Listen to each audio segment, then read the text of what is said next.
So ayun mga kabiyahe, at ngayon meron tayong gagawin dahil nagkaroon ng problema yung aming heater ng shower at kadarating ko lang galing sa trabaho at sinabi nga sa akin na ayaw na daw uminit.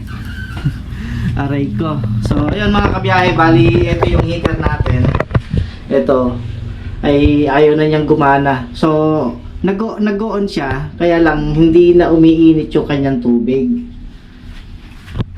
Yan. Paano ko sa inyo ha? Yan. Pag in-on, dapat kasi itong number na to, yan, yung number na yan, nasa 2,000 plus yan. So ngayon nagiging 35 lang. Kahit na taasan ko yung kahit na taasan ko tong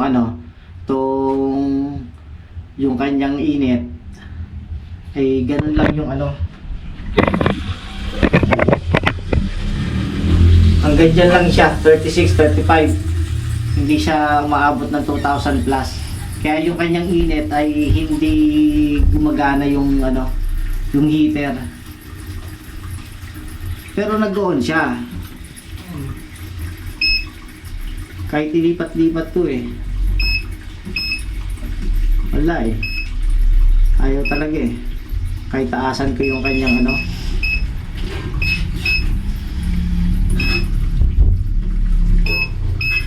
right, wala.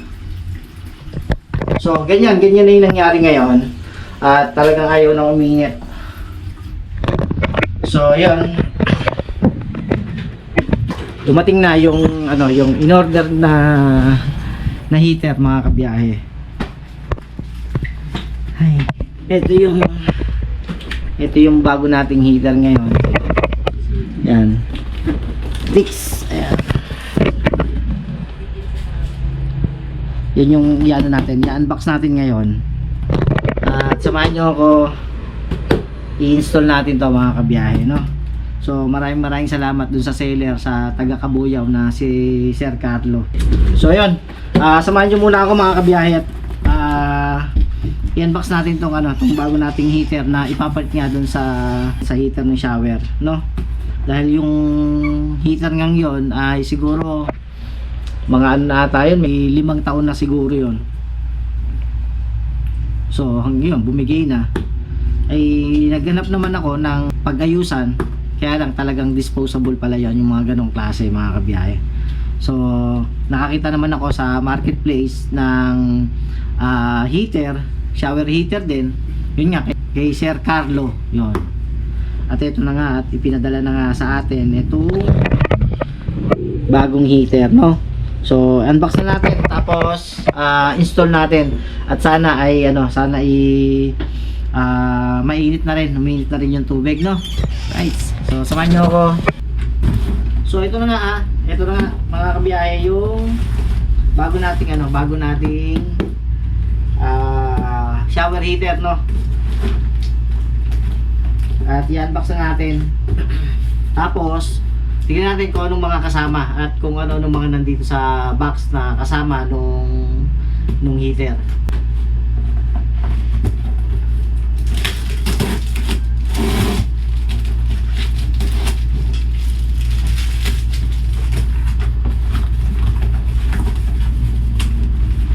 May isa pang box.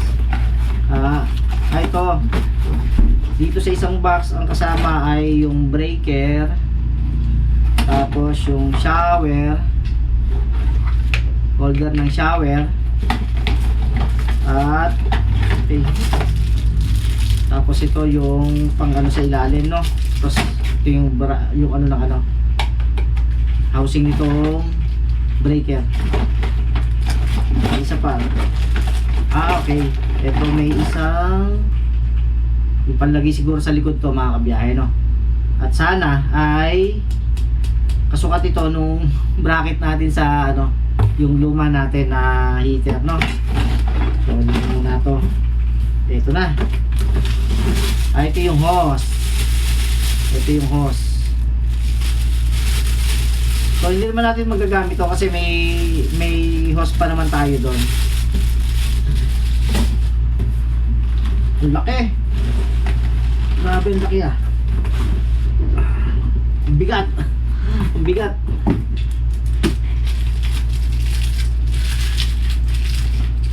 So ito.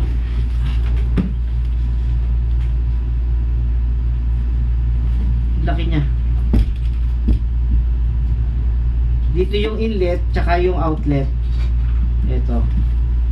Sa likod naman ay ito yung sinasabi ko sa inyo mga kabiyahe, no? Ito yung dito. Yan. Yan. Para iano kung ano. Okay. So samahan nyo ako at i-install na natin. Yan. Install na natin to. Meron siyang kanal dito na anuhan ng wire. Ayan, kaya ito halos nakalapat sa sa pader. Tapos pagka nasa kabila naman siguro yung dito sa kabila. Goods. Okay. So tatanggalin ko lang muna yung luma, tapos titingnan natin kung may susukat natin tong bracket. So tara, samahan niyo ako. Bali dito mga kabiyahe, tatanggalin natin to. Ito, tsaka to. Kasi ito na rin yung gagamitin natin.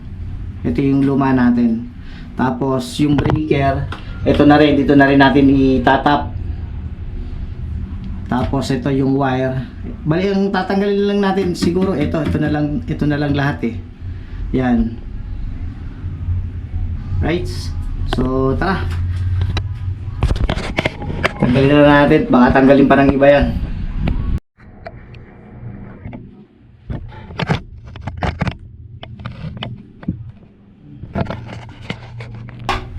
So ito, tanggalin na muna natin to. Yan. Siguro dito ko na lang eto, kasi ito yung ito.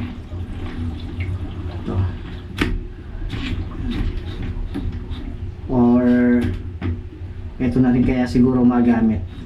Kasi parang walang walang yung isa. Subukan ko na rin. Okay.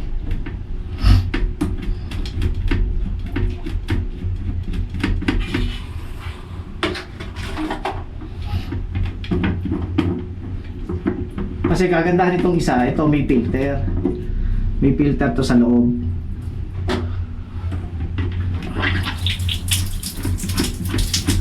Okay. Tapos ito, pulutin muna natin. Ito muna natin ito.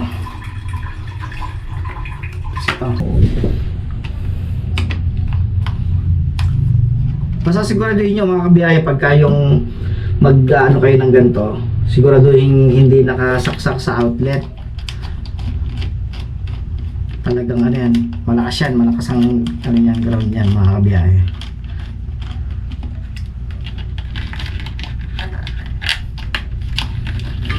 Makakukuryente kayo dyan. Ito, tanggal na. No? Bali, ito rin ang gagamitin kasi natin eh. Yan na rin. Ubutin lang natin to. Tapos ito, papalitan natin to. Bracket ito.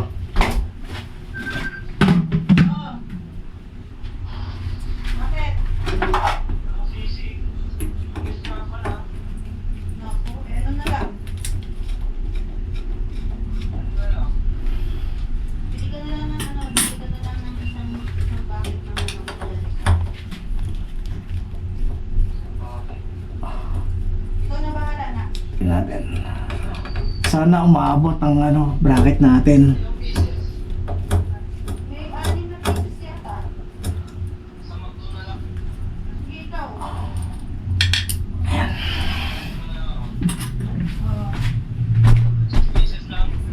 Oo, pagkasya niyo yung dalawa.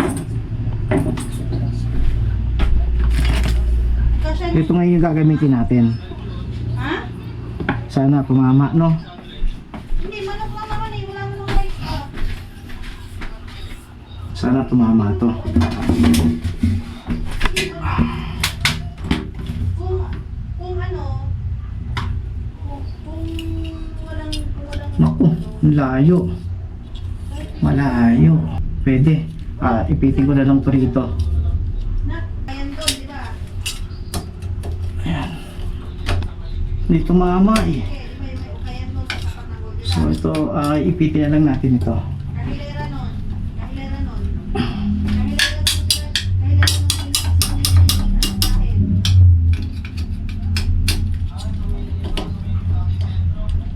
Ah! Dating sentro. Basta sa along. Along, di ba? Ito yung ano natin. Ang laki, grabe. Tingnan nyo naman mga kabiyahe kung gaano kalaki. Oh. Sobrang laki doon sa luma natin.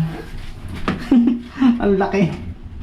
Ngayon, inatama ko ngayon to dito sa sana tumama. Ayan, bubuka ko ng konti para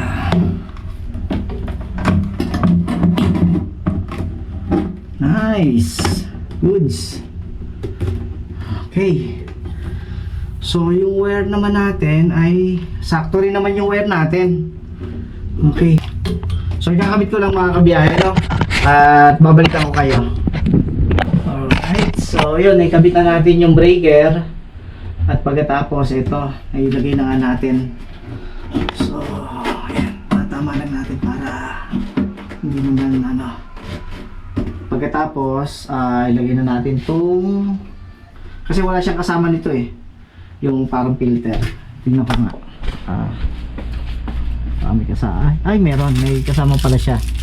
So, ito na rin yung ilagay siguro natin. Pabang nandito. May kasama rin pala mga pihitan. Ito, pihitan. Ano muna yung gamitin natin, no? So ito muna yung gawin natin. Tapos ito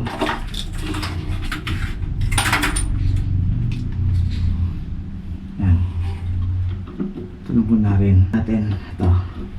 Tapos yung shower, ito sa shower ay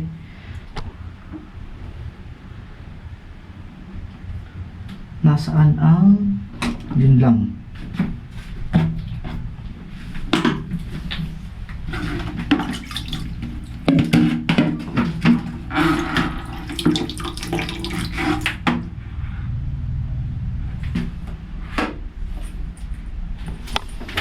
So ito, tingnan natin ha.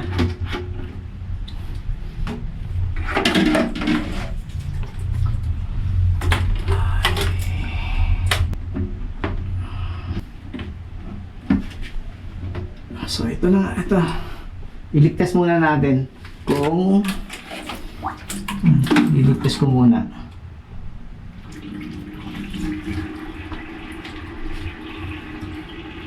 Baka kasi magkaroon ng leak. Titingnan natin.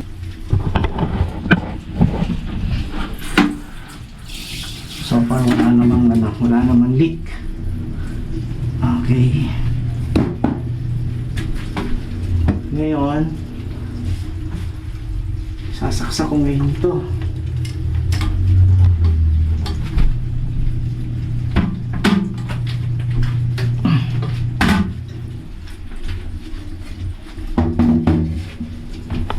Sasaksak ko ngayon ito. Yan. Tapos itaas natin itong breaker. Then iwan natin ito. Yun.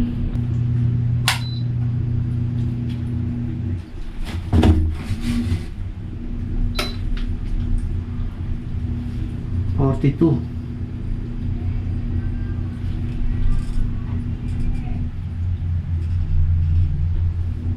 So, titingnan natin kung iinit. Ah!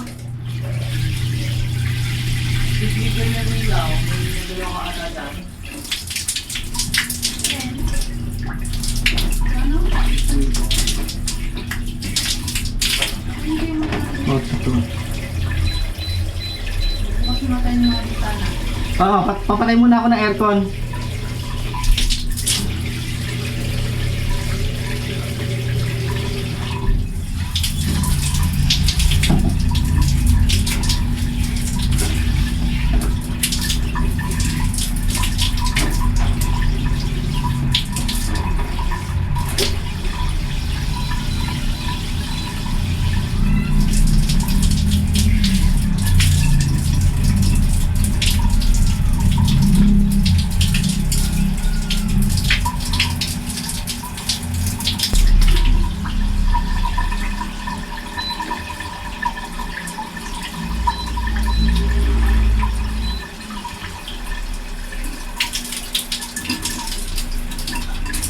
42 mainit.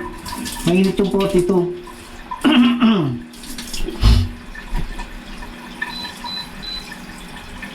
38. Ito 38, medyo malamig yung 38 niya. Kasi doon sa dati ko, yung 38 mainit na yun eh. Sa 40. Ito itong 40 mainit-init. Subukan ko lang na patagalin pa ng konti. Ito mainit tong ano, mainit yung 40. Nagbabago yung kanyang temperature. Ayan, pag 38, malamig-lamig eh. Ano natin? Top.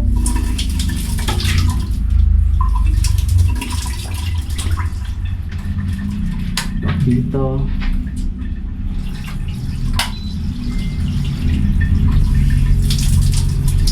Saka natin yun to.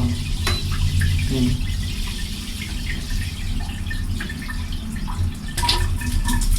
Yan, 38. Hindi masyadong mainit. Wala na kasi ibang pindutan eh. Yan lang yung pindutan na nandyan. Yan.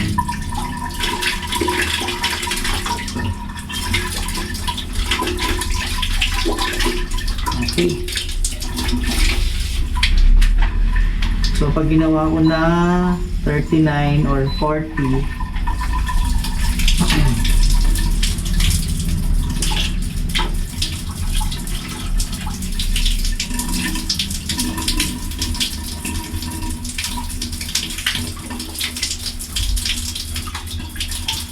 kaya mainit na itong 40.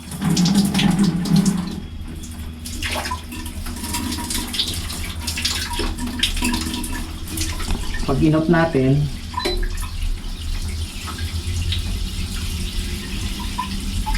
tsaka natin i-on ulit. So nakapix na siya sa 40 degree.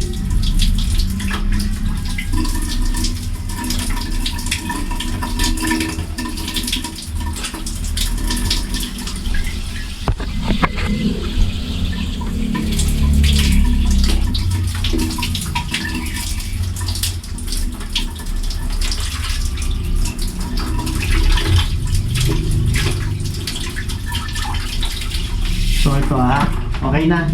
At bali nakano na siya sa 40 pag inop. Yan. Tapos tsaka siya i-on.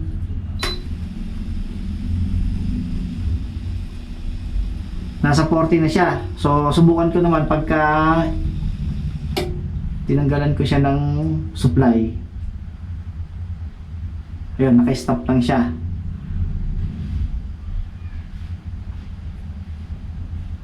Tapos pagka inan ko ulit, tsaka siya nabalik sa 40.